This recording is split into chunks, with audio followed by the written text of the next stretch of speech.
Dalam nama Bapa dan Putra dan Roh Kudus. Amin. Tuhan bersamamu dan bersama rohmu. Minggu biasa ke-29, Bapak Ibu dan para saudara. Dalam minggu ini kita akan mendengarkan pernyataan Tuhan Yesus bagi para murid-Nya. Barang siapa ingin menjadi besar di antara kamu, hendaklah ia menjadi pelayanmu. Dan barang siapa ingin menjadi yang terkemuka di antara kamu, hendaklah ia menjadi hamba untuk semuanya. Sebab Anak Manusia pun datang bukan untuk dilayani, melainkan untuk melayani dan memberikan nyawanya sebagai tebusan bagi banyak orang.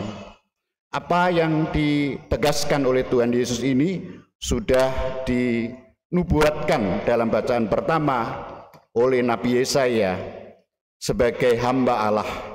Hambaku itu sebagai orang yang benar akan membenarkan banyak orang oleh hikmatnya, dan kejahatan mereka dia pikul.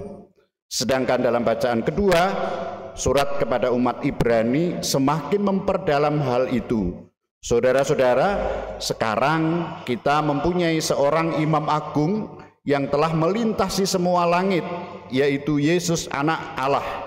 Maka baiklah kita berpegang teguh pada pengakuan iman kita. Demikianlah para saudara, bacaan-bacaan yang kita dengarkan pada sore hari ini. Mari kita hening sebentar, menyadari kehadiran kita di hadapan Allah sore ini. Syukur atas hidup yang kita terima hari ini. Syukur atas rahmat iman yang masih menggerakkan kita untuk berkumpul merayakan peristiwa keselamatan sore ini dalam Ekaristi. Mohon ampun atas dosa-dosa kita.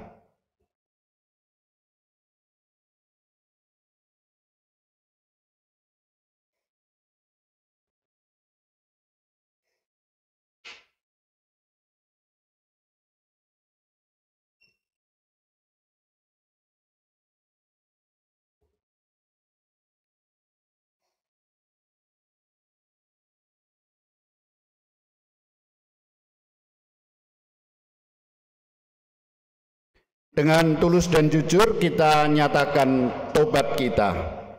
Saya mengaku kepada Allah yang Maha Kuasa dan kepada saudara sekalian bahwa saya telah berdosa dengan pikiran dan perkataan, dengan perbuatan dan kelalaian.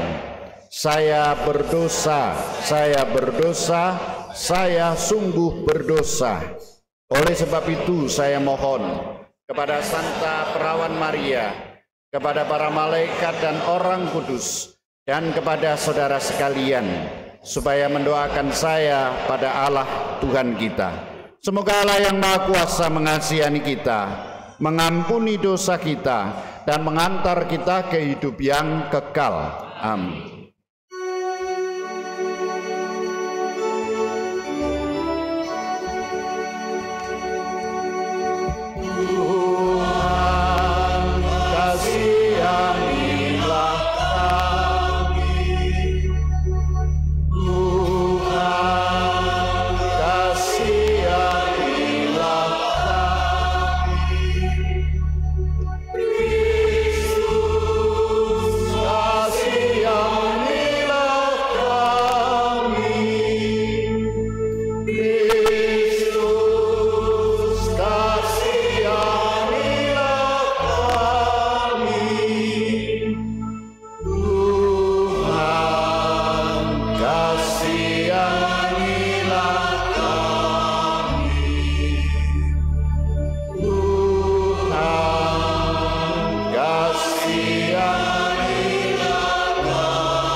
Kemuliaan kepada Allah di surga.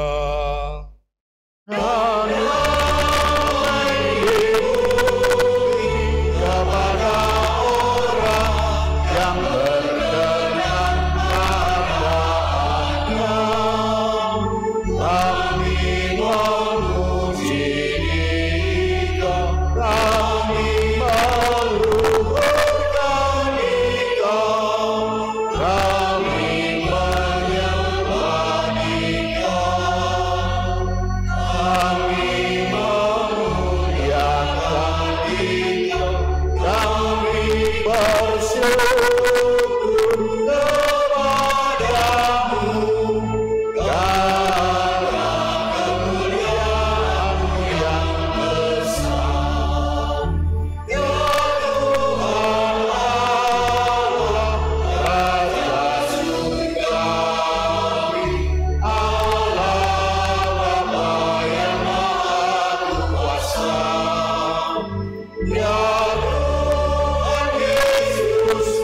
Intensi misa sore hari ini mengucap syukur atas dari ulang tahun ke-10 Emily Olivia.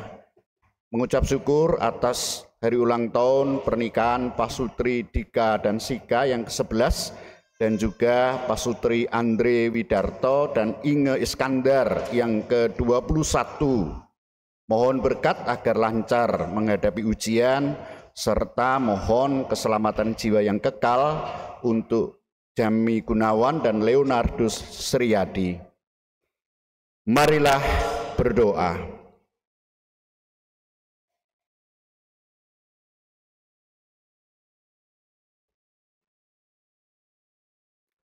Allah Bapa yang Maha Rahim, kami bersyukur karena putra-Mu telah rela menanggung kesalahan-kesalahan kami dan menderita demi keselamatan semua orang. Semoga Ia senantiasa menjiwai kami, sehingga kami pun bersedia saling membantu untuk memanggul beban hidup kami masing-masing. Allah Bapa yang Maha Kasih, sore hari ini kami mengucap syukur atas hari ulang tahun putri kami, Emily Olivia yang ke-10. Juga mengucap syukur atas hari ulang tahun pernikahan Pasutri Dika dan Siska yang ke-11, dan Andre Widarto dan Inge Iskandar yang ke-21. Berkenanlah Engkau senantiasa memberkati putri kami ini dan juga memberkati pasangan suami istri. Bapa yang Maha Kasih, kami juga mohon berkat-Mu agar lancar menghadapi ujian yang sedang dilalui. Mohon keselamatan jiwa untuk Jami Gunawan dan Leonardus Sriyadi yang sudah Kau panggil. Terimalah mereka dalam keabadian seperti yang diperjuangkannya seumur hidup. Demi Yesus Kristus Putra-Mu, Tuhan dan pengantara kami, yang hidup dan berkuasa bersama Bapa dan Roh Kudus, Allah sepanjang segala masa. Amin. Kita mendengarkan sabda Tuhan.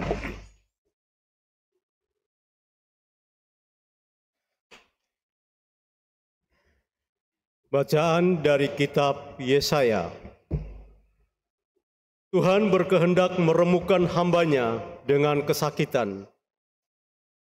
Tetapi apabila Ia menyerahkan dirinya sebagai kurban silih, Ia akan melihat keturunannya, umurnya akan lanjut. Dan kehendak Tuhan akan terlaksana karena Dia. Sesudah kesusahan jiwanya, Ia akan melihat terang dan menjadi puas. Sebab Tuhan berfirman, "Hamba-Ku itu sebagai orang yang benar, akan membenarkan banyak orang oleh hikmat-Nya, dan kejahatan mereka Dia pikul." Demikianlah sabda Tuhan.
Firman Tuhan itu benar, segala sesuatu dikerjakannya dengan kesetiaan.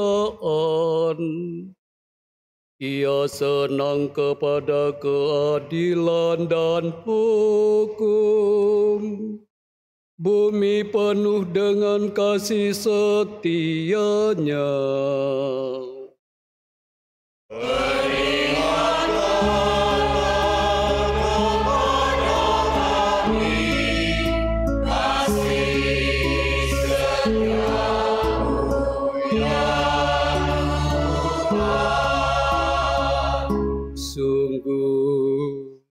Mata Tuhan tertuju kepada mereka yang bertakwa, kepada mereka yang berharap akan kasih setia-Nya.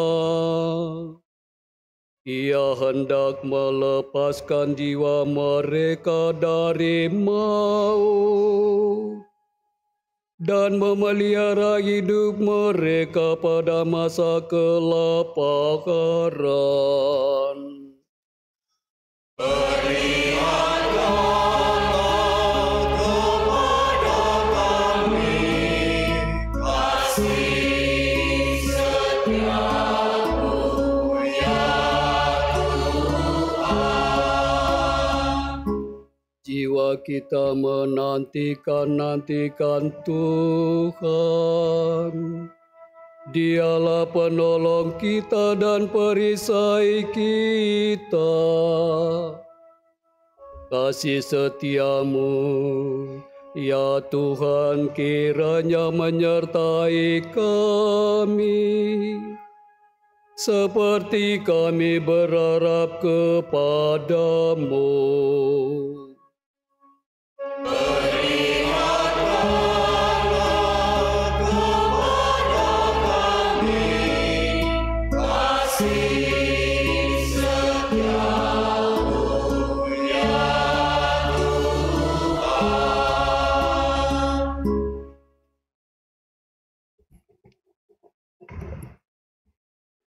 Bacaan dari surat kepada orang Ibrani.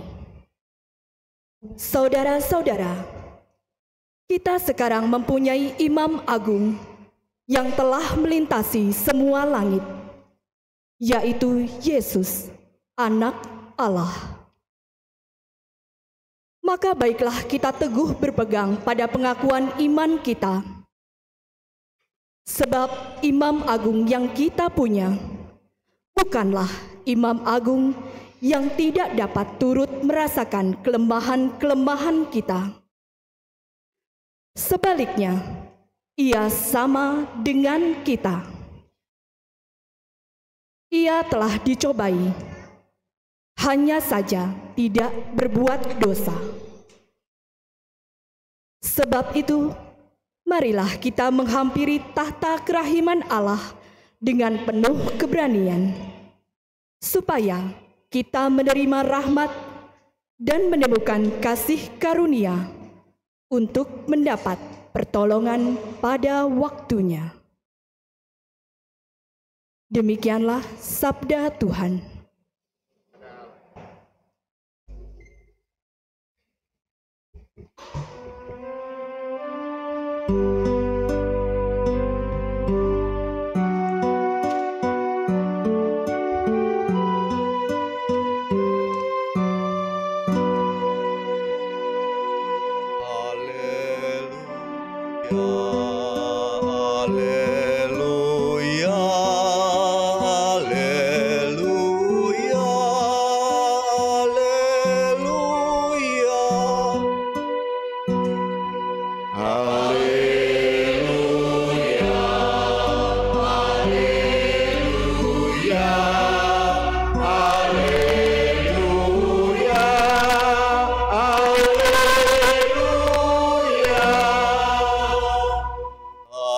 Manusia datang untuk melayani dan memberikan nyawanya menjadi tebusan bagi banyak orang. Haleluya. Haleluya. Haleluya. Haleluya. Tuhan bersamamu. Inilah Injil Yesus Kristus menurut Markus. Dimuliakanlah Tuhan. Sekali peristiwa, Yakobus dan Yohanes, anak-anak Zebedeus, mendekati Yesus dan berkata kepadanya, "Guru, kami harap engkau melakukan apapun yang kami minta dari engkau." Jawab Yesus kepada mereka, "Apa yang kamu kehendaki aku lakukan bagimu?" Mereka menjawab, "Perkenankanlah kami duduk dalam kemuliaan-Mu kelak, seorang di sebelah kananmu dan seorang lagi di sebelah kirimu." Tetapi kata Yesus kepada mereka, "Kamu tidak tahu apa yang kamu minta. Sanggupkah kamu meminum piala yang harus aku minum dan dibaptis dengan baptisan yang harus aku terima?" Jawab mereka, "Kami sanggup."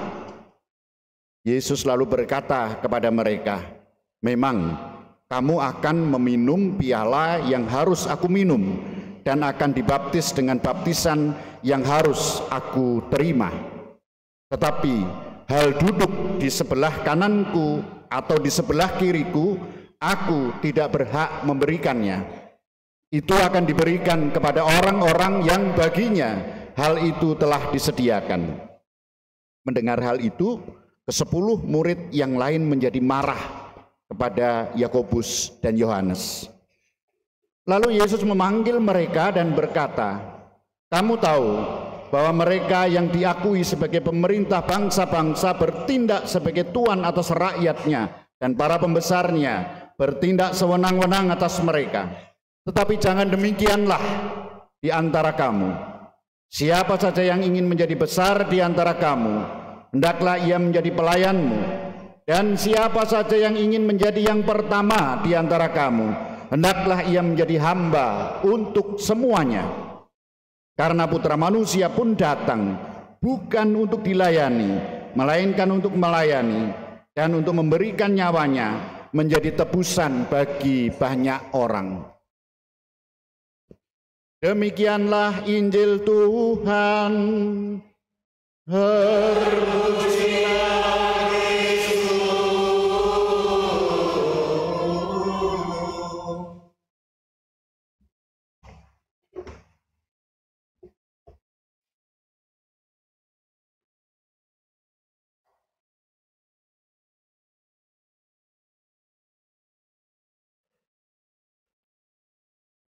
Biasanya tindakan manusia, setiap tindakan manusia biasanya, tetapi tidak semuanya, tidak selalu demikian. Tindakan manusia mengandung dua aspek. Yang pertama adalah tindakan yang kelihatan. Misalnya Bapak Ibu, para saudara datang ke gereja untuk ikut misa. Jelas kelihatan. Berangkat dari rumah, naik kendaraan, masuk ke dalam gedung gereja. Kelihatan sekali. Aspek yang kedua adalah motivasi yang menggerakkan dari dalam untuk melakukan tindakan itu. Aspek yang kedua ini tidak kelihatan. Tindakannya kelihatan, tapi aspek yang kedua, motivasi ini tidak kelihatan. Apa motivasi saya dan Bapak Ibu datang dan pergi ke gereja ini? Tidak ada yang tahu, kecuali Anda sendiri dan Tuhan Allah. Yang lain tidak ada yang tahu. Motivasi yang tidak kelihatan itu sering disebut semangat atau spirit yang mendahului tindakan yang kelihatan, mendahului tindakan yang kelihatan. Dua bersaudara, Yakobus dan Yohanes tadi, menyatakan kepada Tuhan Yesus motivasi mereka. Guru, kami harap supaya kiranya Engkau mengabulkan permintaan kami. Tuhan Yesus menjawab, apa yang kamu kehendaki, ku perbuat bagimu. Kata mereka, perkenankanlah kami duduk dalam kemuliaan-Mu kelak, yang seorang di sebelah kanan, yang seorang di sebelah kiri. Yang dibayangkan Yakobus dan Yohanes duduk di sebelah kanan dan kiri adalah yang paling dekat dengan Tuhan Yesus sebagai Mesias, seperti Raja Daud, Raja besar. Dibayangkan Tuhan Yesus adalah Raja yang besar, maka duduk di sebelah kanan dan sebelah kiri sungguh merupakan kemuliaan. Bapak Ibu dan para saudara yang terkasih, ada beberapa hal menarik yang dapat kita renungkan bersama sore ini. Yang pertama, Yohanes dan Yakobus adalah murid-murid pertama Tuhan Yesus. Ada 4 orang. Petrus, Andreas, Yakobus, dan Yohanes. 4 orang. Yakobus dan Yohanes ini adalah anak-anak Zebedeus, seorang nelayan yang mampu secara ekonomi. Beda dengan Petrus dan Andreas, nelayan biasa yang pada umumnya miskin. Maka wajar sebagai murid pertama dan dari keluarga mampu secara ekonomi, jika mereka memiliki motivasi menjadi orang yang terdekat Tuhan Yesus, wajar saja. Orang terdekat berarti kuasa. Dan kuasa berarti keuntungan ekonomi. Dengan jujur dan terus terang mereka mengutarakan motivasi mereka secara terbuka, jujur, menyatakan di hadapan teman-temannya. Ini patut dihargai. Keterus terangan di depan teman-teman ini patut dihargai. Mereka tidak malu menyatakan motivasi dasar yang mereka miliki. Karena lebih sering orang menyembunyikan motivasi dasar yang mereka miliki. Lebih sering orang memberikan pernyataan dengan kata-kata indah. Motivasi dasarnya tertutup. Itu yang pertama. Yang kedua, Tuhan Yesus sangat menghargai kejujuran dan keterbukaan mereka. Maka Tuhan Yesus tidak menolak atau menyalahkan mereka. Bahkan sebaliknya, membawa mereka untuk menemukan motivasi yang lebih dalam lagi. Kata Tuhan Yesus, kamu tidak tahu apa yang kamu minta. Dapatkah kamu meminum cawan yang harus kuminum dan dibaptis dengan baptisan yang sama? Meminum cawan artinya penderitaan, jelas. Dibaptis dengan baptisan yang diterima Tuhan Yesus artinya kematian. Meminum cawan dan menerima baptisan artinya menderita dan wafat seperti Tuhan Yesus. Tanpa pikir panjang, para saudara, mereka menjawab, kami dapat. Mengapa? Karena mereka mempunyai motivasi yang kuat. Dan ini jelas menunjukkan betapa kuatnya motivasi mereka untuk memiliki kuasa duduk di sebelah kiri dan kanan Tuhan Yesus. Langsung saja kami dapat. Yang ketiga, selanjutnya Tuhan Yesus menegaskan, memang kamu akan meminum cawan yang harus kuminum dan dibaptis dengan baptisan yang akan kuterima. Tetapi hal duduk di sebelah kanan atau di sebelah kiriku, aku tidak berhak memberikannya. Itu akan diberikan kepada orang-orang bagi siapa telah disediakan. Para saudara, penegasan Tuhan Yesus ini mengungkapkan bahwa kemuliaan yang akan diterima para murid Tuhan Yesus itu adalah pemberian Allah, rahmat Allah, anugerah dari Allah. Kemuliaan para murid Tuhan Yesus bukanlah hasil prestasi atau hasil pencapaian atau hasil achievement. Bukan, tetapi rahmat, anugerah, pemberian Allah. Maka tidak perlu bingung dengan hasil. Pasti akan diberikan bagi mereka yang telah menempuh jalan yang ditempuh oleh Tuhan Yesus.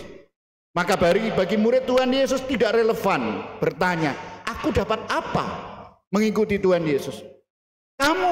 Apa yang kamu peroleh dengan beriman seperti ini? Tidak relevan untuk mengatakan seperti itu. Menjadi murid Tuhan Yesus yang setia itu saja sudah rahmat. Bapak Ibu datang merayakan Ekaristi setiap minggu itu pun sudah rahmat. Itu anugerah, itu pemberian Allah. Kita tidak perlu lagi bertanya, aku dapat apa? Kamu memperoleh apa? Ikut terlibat dalam kehidupan gereja dengan segala macam aktivitasnya, itu pun sudah rahmat. Maka kita tidak perlu bertanya, sudah susah-susah tidak dapat apa-apa. Para saudara, yang keempat, mendengar permintaan Yohanes dan Yakobus itu, murid-murid yang lain marah kepada mereka berdua. Mengapa mereka marah? Ya karena mereka juga memiliki motif yang sama, berebut kuasa. Mereka tidak ingin motivasinya diketahui. Maka mereka menutupinya dengan memarahi temannya. Saya dan para saudara pun sering melakukan hal yang sama. Kita marah, mengecam, ngerasani orang lain yang memiliki kesalahan untuk menutupi sebetulnya saya juga melakukan hal yang sama. Dan supaya tidak diketahui, saya melakukan hal yang sama. Bahkan tidak sadar, saya melakukan hal yang sama dengan mengatakan itu. Menutupi kesalahan yang sama seolah-olah dengan membicarakan kesalahan orang lain, dengan menunjuk kesalahan orang lain, dengan menegur kesalahan orang lain, saya tidak bersalah. Seolah-olah demikian. Sama dengan 10 murid yang lain ini.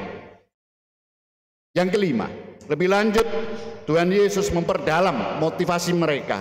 Barang siapa ingin menjadi besar di antara kamu, hendaklah ia menjadi pelayanmu. Dan barang siapa ingin menjadi yang terkemuka, hendaklah ia menjadi hamba untuk semuanya. Karena Anak Manusia datang bukan untuk dilayani, melainkan untuk melayani dan memberikan nyawanya menjadi tebusan bagi banyak orang. Tuhan Yesus mengajak saya dan para saudara, semua muridnya, untuk berebut menjadi pelayan, bukan menjadi yang terhormat. Menjadi pelayan adalah menanggalkan segala motivasi kehormatan, penghargaan, pengakuan, kemuliaan, jasa, ucapan terima kasih, keberhasilan, sukses, tepuk tangan, pujian. Menjadi pelayan berarti meninggalkan segala motif itu. Menjadi pelayan adalah memberikan ketulusan untuk mengabdi semua orang. Maka Tuhan Yesus mengatakan, barang siapa ingin menjadi yang besar, ia menjadi pelayan. Yang terkemuka menjadi hamba. Sama, hamba dan pelayan sama-sama. tulus untuk mengabdi semua orang. Tuhan Yesus mengajak saya dan para saudara menjadi muridnya berarti berebut menjadi pelayan, bukan berebut menjadi yang terhormat.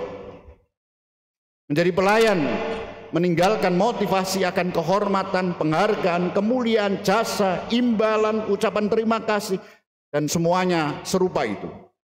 Menjadi pelayan adalah memberikan ketulusan untuk mengabdi semua orang.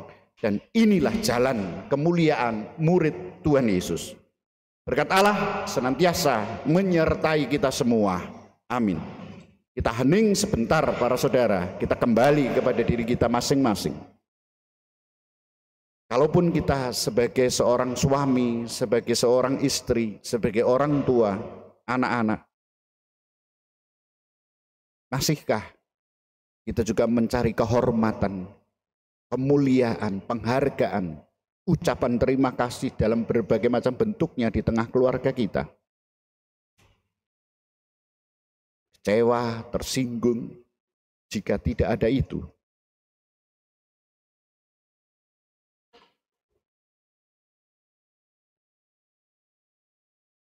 Benarkah kita sudah tulus sebagai seorang suami, istri, orang tua? Demikian juga sebagai warga gereja. Benarkah kita sudah tulus dalam menyampaikan doa, merayakan Ekaristi, bersaudara satu dengan yang lain? Atau kita hanya bersaudara dekat dengan yang terhormat supaya kita juga terhormat? Tidak mau kenal dengan mereka yang jauh, tidak terhormat dari kita. Bagaimana kita sebagai fungsionaris? Apa motif kita sebenarnya? Mengapa kita seringkali kecewa dan kemudian tidak lagi bersemangat? Apakah karena motif tidak terpenuhi atau apa?